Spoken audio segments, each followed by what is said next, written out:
Do you know delegation is part of your self-selling? You must be wondering how delegation is connected with the self-selling. So when you grow in your career, delegation plays very important role because instead of you doing those tasks, you will assign that to someone. And when you assign that task to someone, you are more liable for the progress of that task. And that's where tracking the progress of task is very important. And as part of that tracking, you need to ask them right question, take out the right information. You need to connect with them so that they will be motivated all the time and you will get that work done. So that's where delegation is very important when it comes to self-selling. So let's see more detail what is there in the delegation.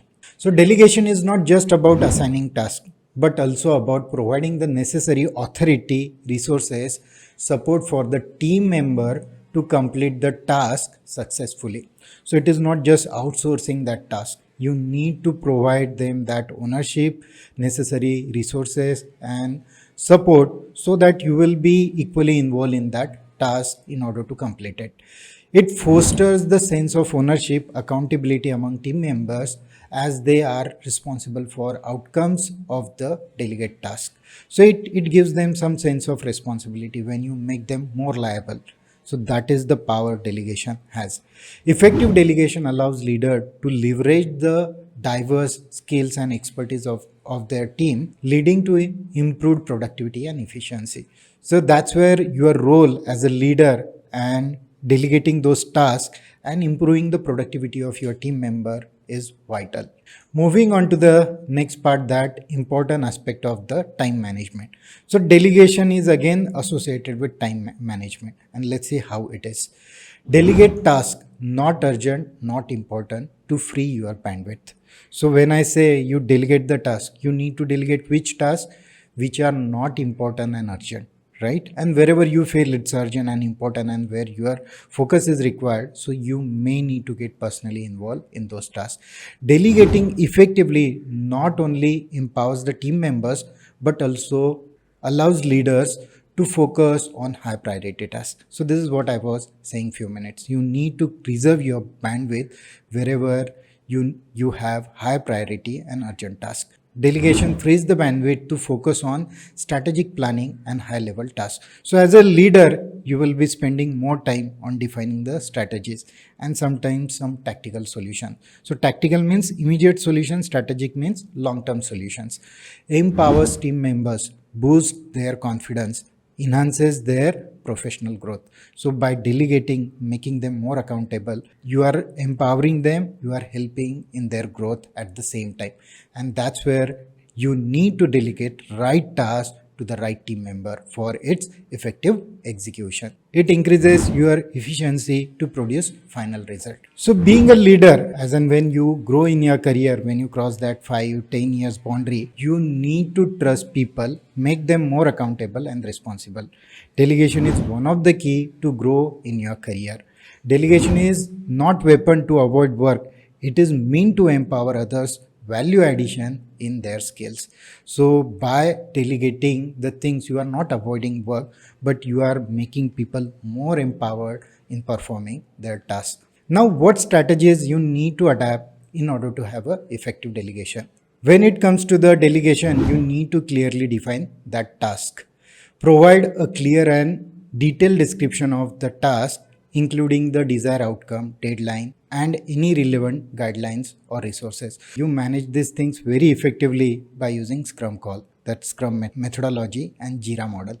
And that's where you put all these details and it is very easy to track the overall progress of your project. So you need to be effective in assigning that Jira to the right person. Identify the right person. This is what I was talking. Match the task to the skills, capabilities of team member. Consider their interests, development goals when delegating tasks. Otherwise, you will not get the quality output. Communicate expectations. Ensure that team members understand the importance of the task, its purpose, and how it contributes to the overall goals of the organization and project. So that's where you need to set right communication expectation.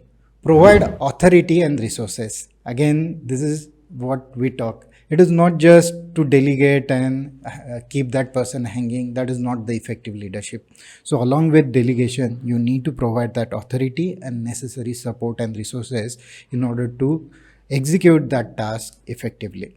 Then next point is very important. You need to establish checkpoints. So as part of your Scrum call, your Scrum Master always asks how much that task is completed. So you need to establish the checkpoint or even benchmark in this case in order to track the progress of that task, and also you can identify in between what the challenges or question that team member has. Encourage questions and feedback. No doubt feedback is one of the way by which you can improve yourself, and by giving the right feedback you can also improve your team members, and that could be the part of your task delegation.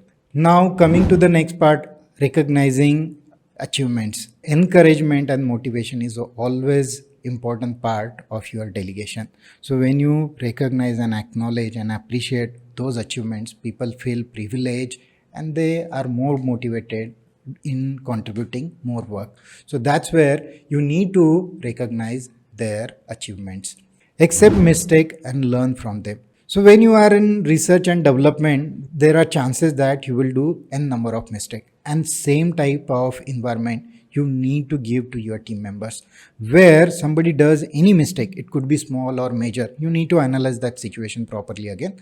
If you encourage the environment of doing mistake, that is the learning path, and that's where people are free to take some bold decision. They try to improve themselves. If you are not encouraging mistakes, then you are stagnating your growth, project growth, and at the end the person's growth. So use them as opportunities for learning, improvement rather than placing blame. Now coming to the next point, follow up and provide support. This is again we saw as part of the checkpoint, but again you need to keep proper mechanism in place where you will provide right guidance by following the progress of that task. Access and adjust. After completion, evaluate the outcome and discuss the experience with team member. Use this feedback to improve delegation process for future tasks. So again, continuous learning, continuous improvement via feedback process is a continuous growth. That formula you can apply in improving your delegation skills. So this is all about delegation. So this formula, delegation formula, is not only applicable in your career, but even in your personal life. You need to check out the right person to assign any task and free your bandwidth, and you can utilize it for another better and greater purpose where your attention is very necessary. So that's where delegation is vital, and keeping it track and progress is also important. So please put in the comment section you are learning from this session, what things you understood as part of delegation in the comment section. See you in the next video.